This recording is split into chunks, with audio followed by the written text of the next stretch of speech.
Hello and welcome back to another United in Spirit podcast. And not much has happened, World Cup's going on, United will be taking a break over the World Cup. You think no more dramas over the World Cup? Focus on the World Cup.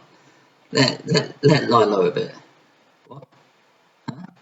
Nah, that's not how we do things here. It's been a bit of a mental few days for Manchester United. Obviously, we had the Ronaldo interview, and that has now led to Ronaldo mutually, in parentheses, parting ways with Manchester United. I'm sure it's mutual because they kind of both wanted it, to be fair. But yeah, Ronaldo's basically been sacked from Man United, and that's probably what he was aiming for with that interview. Well, it's definitely what he was aiming for with that interview. He knew that he was never going to come back from that. Even he said, I'll come back from it. He said part of it, he said he'll come back, and when I get back to Man United, he knew he was never going to go back. He knew as soon as he did that interview, he was never stepping back at Manchester United colours again. Fair enough. We didn't want him. He doesn't want us. Mutually part ways. And now we can stop talking about him. It's a nice thing. We can stop talking about him. No more dramas. No more bad. No more him taking penalties off people. No more him stropping around. No more talking about Ronaldo 24/7. No more watching him take free kicks all day. No more, just nothing to do with Ronaldo anymore. We can just focus on football, which is lovely. But as with Man United, football is not the main focus, and there's been another non-footballing story, because I don't want to talk about Ronaldo, because he's gone, no longer a Man United player. That's it. No more talk. But Manchester United have been put up for sale. Well, that's one of the lines in it. They're looking for different avenues of investment, basically. That was the lines of it. But yeah, they're looking for a sale. So it says Manchester United announces process to explore strategic alternatives to enhance the club's growth. Yeah, basically meaning we're skint, the club's skint.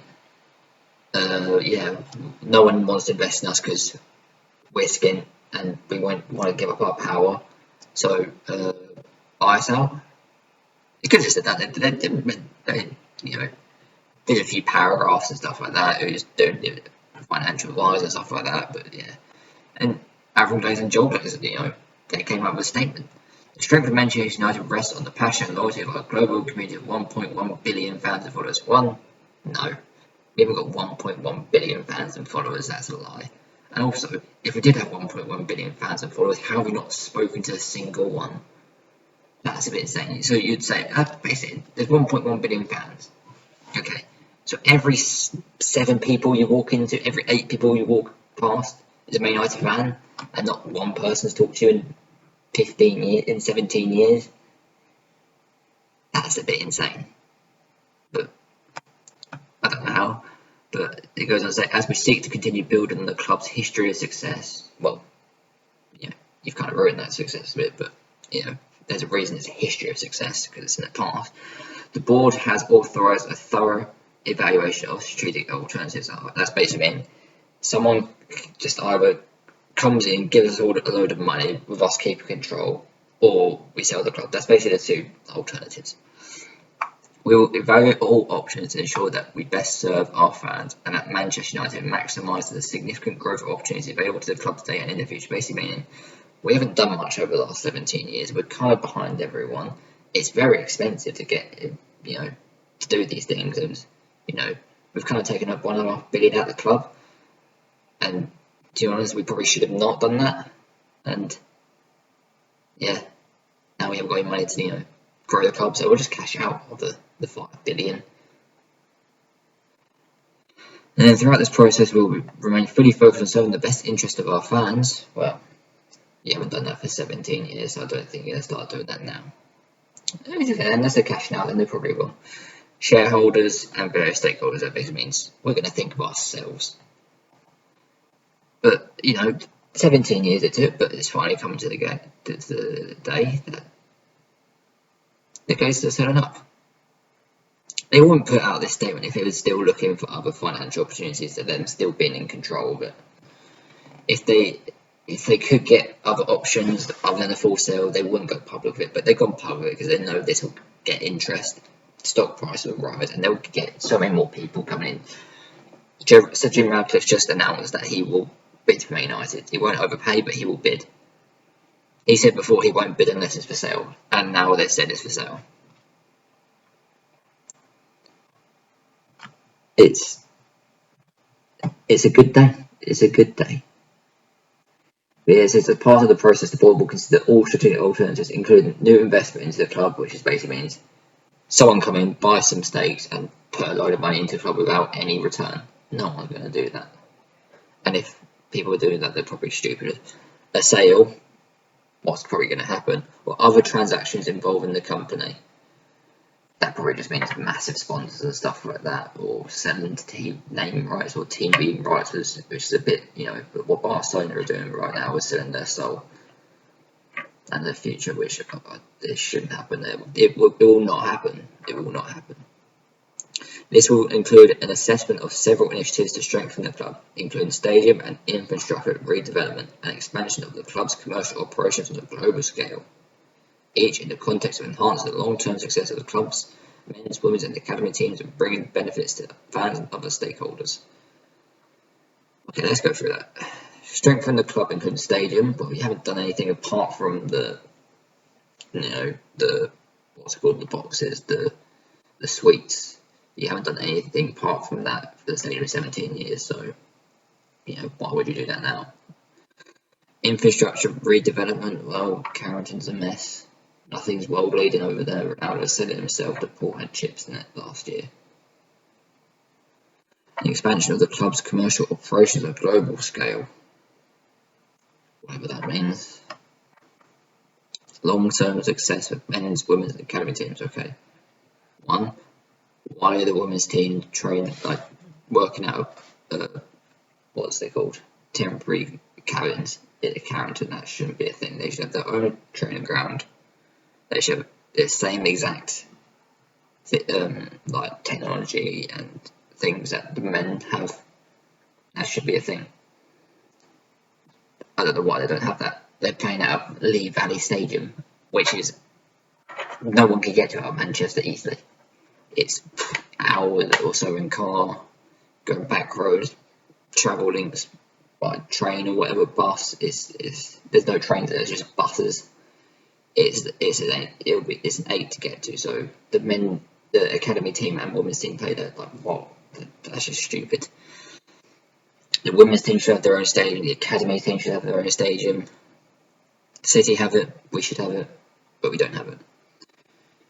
It's actually a shame how much potential there is in these kind of things, but they don't realise it. We saw last year what an academy team can do at Old Trafford. I was there. It was 67,000 people, other people there, supporting the under-18s team. Imagine it happened every single year. That would be insane. Imagine if we got if the women's team was the best team in the league it was getting, it will probably get 40,000 people if it was in Manchester, but it's not. It's miles away, and they're getting a few thousand. If there's a successful team in Manchester, probably near Old Trafford, it would get 30,000 or 40,000 every game. But it's not, and that's because it's just they just don't see it as a profitable thing, so they're not going to invest money into it. And that's the sad thing about it. So you've got to hope that if we do get new owners, they won't be driven by these profits. All they guys care about was, are we getting dividends? Are we not having any PR nightmares? We'll do something if we have a PR nightmare, but unless that's, we're not really going to do anything. We'll not act upon anything until it's needed to be acted upon. It's a sad state of affairs. That it's basically just a admission of they're not good owners, basically.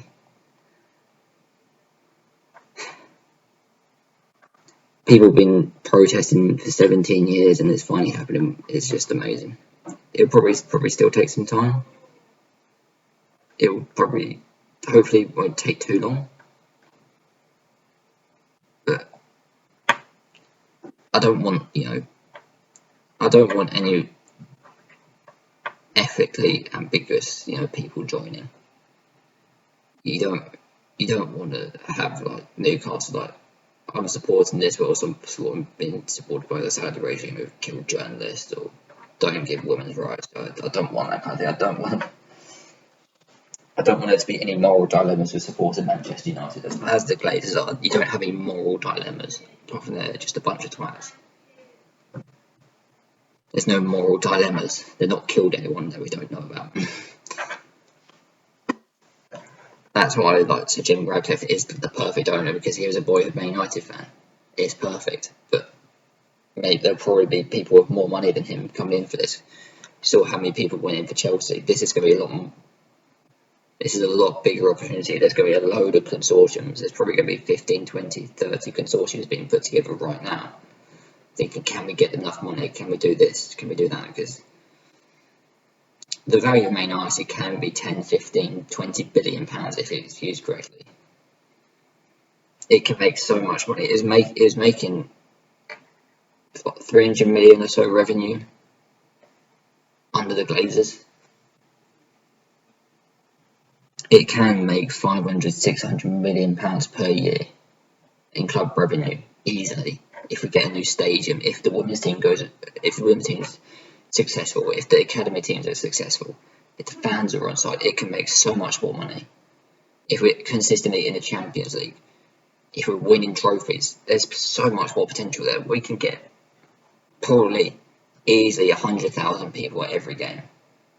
Probably quite easily, especially in the Champions League games. 100,000 people at every single game. But we're stuck at 70 or so thousand and hard to get tickets for. But they never had the ambition to do that because it cost money in the short term. They didn't see long-term growth. We go, I hope the new owner sees the long-term growth of this club and hopefully also clears the debt or has a better plan with the debt. Because it'll be amazing if the owner does clear the debt, but it's probably going to be unlikely that they clear the debt. The owner will have to be really rich to clear the debt. They just have to write off £500 million basically, or just add that on top of what they're buying already. Basically, they say, "Oh, we're paying £5 billion for the club, but we'll make it £5.5 billion, and you clear the debt, Glazers." Something like that. Yeah, that could be a struggle within the sale, and what is going to happen to the debt, because the debt's not going to go away from the club. It's still taking 100 million or so out of the club every single year. It's still rising the debt. It's still just as much as it was back in 2005. But hopefully we get an owner that can. We don't. The thing is, we may not. You don't need an owner that spends money. The Glazers never put a penny in the club when he still survived 17 years later. They even took much more money out of the club. They took 100 million out each year to pay the debts. They took 40, 50 million out each year in dividends. They've already got their money back from buying Manchester United in the dividends they took out. We don't need an owner, a rich owner. We just need a person that, hopefully, if this debt is cleared, the debt that the Glazers leveraged out to buy the club, if that debt's cleared, but more debt's put on to get the stadium, to get a women's stadium, to revamp Carrington, to create a women's training facility that's top class, and that does put us 500, 600, 700 million pound in debt. I think fans will be fine with that, because they go, well, we're in debt, that's bad, but we've got all this, and we're making so much more money, we're so successful on the pitch, and we are paying that debt off while still maintaining success. But the problem what's happened with the Glazers is they put us in debt, and we're like, well, we're paying debt, what for? We're paying debt for the privilege of you having been our owner. Tottenham are in debt, but they've got an amazing new stadium, probably one of the best stadiums in the country. They're in debt. We don't need to build a new stadium, we just need to revamp the stadium. We need to build a women's stadium, we need to build an academy stadium. We don't actually need that much. We need revamping of stuff. We need revamping of Carrington to make that top class facility. But they will see long term, they will see long term success with that. Owners, I don't think anyone annoyed if an owner did take dividends out of the club, really, if they put their own money back in, if the owner did put their money into it. I don't think anyone's annoyed if we were the most successful team in England, but they were taking out dividends, but go, well, they put their money into this, so we're without that. if an owner did come in, clear the debt, and say, okay, we're going to loan more money, but we're going to get this, but I'm not going to take any money out of the club, I think everyone will be fine with that, because the money the club will pay for all that.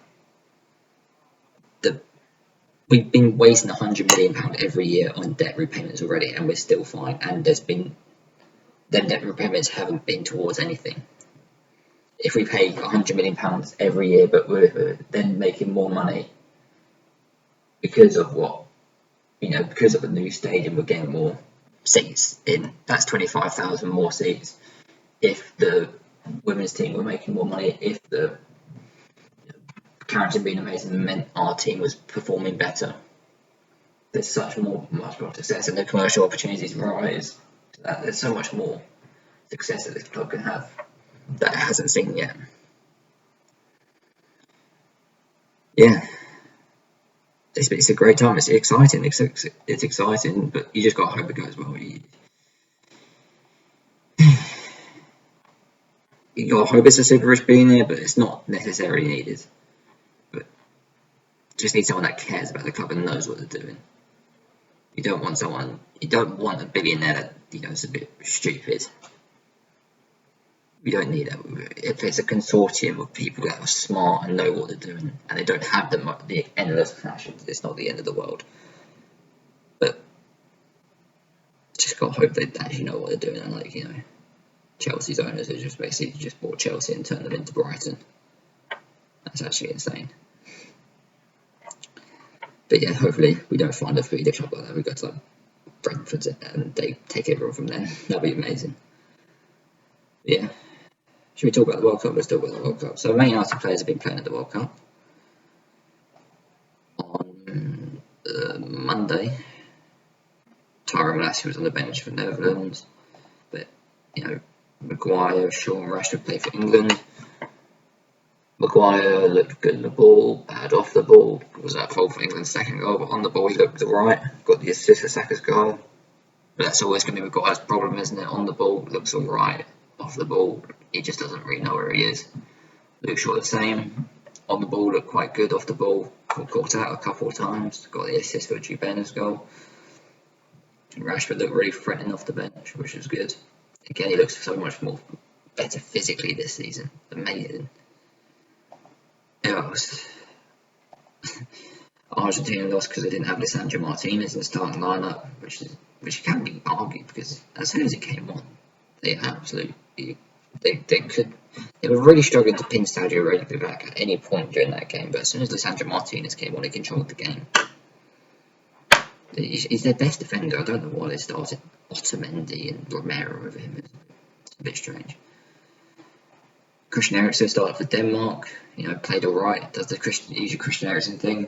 58 out of 64 passes with 6 key passes, but 0 out of 4 dribbles attempts, 0 out of 5 ground duels won. That's the proper Christian Eriksen game, isn't it? Just the physicality of the game sometimes gets better, but played alright. And then Hannibal came on for the last 10 minutes of Tunisia. For Tunisia, gave a bit of energy. 2 out of 2 accurate passes. 1 out of 1 ground duels. Perfect game. 1 tackle, 1 interception. Could you ask for a better game? Probably not. Is that it? I think that's it, isn't it?